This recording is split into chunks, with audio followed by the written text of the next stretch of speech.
ប្អូនដែលគាត់អត់ទាន់ទទួលបានណាគាត់កុំអស់សង្ឃឹមអីគាត់ក្រសួងគឺចាត់ចែងឲ្យទាំងអស់គ្នាទេបាទសម្រាប់ខ្ញុំមួយគ្រួសារគឺសប្បាយចិត្តហើយទន្ទឹងរង់ចាំយូរហើយបាទតែសំខាន់ថ្ងៃនេះមកគឺឃើញថាក្រុមការងាររបស់ក្រសួងដែនដីអូរៀបចំបានល្អ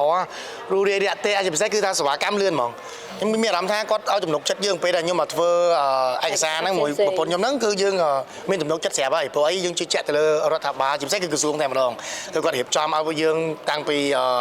ការរៀបចំឯកសារតាំងពីការប្រាប់តាំងពីការផ្ដល់ព័ត៌មានក្នុងក្រុមជាពិសេសគឺ follow up រហូតពេលខ្លះខ្ញុំលូអ្នករកស៊ីហ្នឹងអ្នកធ្វើការរវល់អញ្ចឹងទៅគាត់ follow up ក្នុងក្រុមគាត់មានក្រុមអញ្ចឹងណាហើយគាត់ថាគាត់ដោះស្រាយអតិថិជននៅក្នុងគម្រោងបានល្អ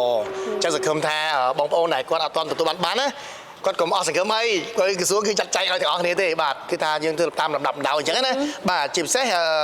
ខ្ញុំមួយពុនខ្ញុំទៅបានមួយទៀតនៅសមបានទៀតបាទតែនៅរងចាំដូចបងប្អូនដែរអញ្ចឹងសង្ឃឹមថាវីដេអូនេះបងប្អូនបានឃើញគាត់សប្បាយចិត្តដែរព្រោះអីឃើញថាពិតជាទទួលបានពិតគាត់មែន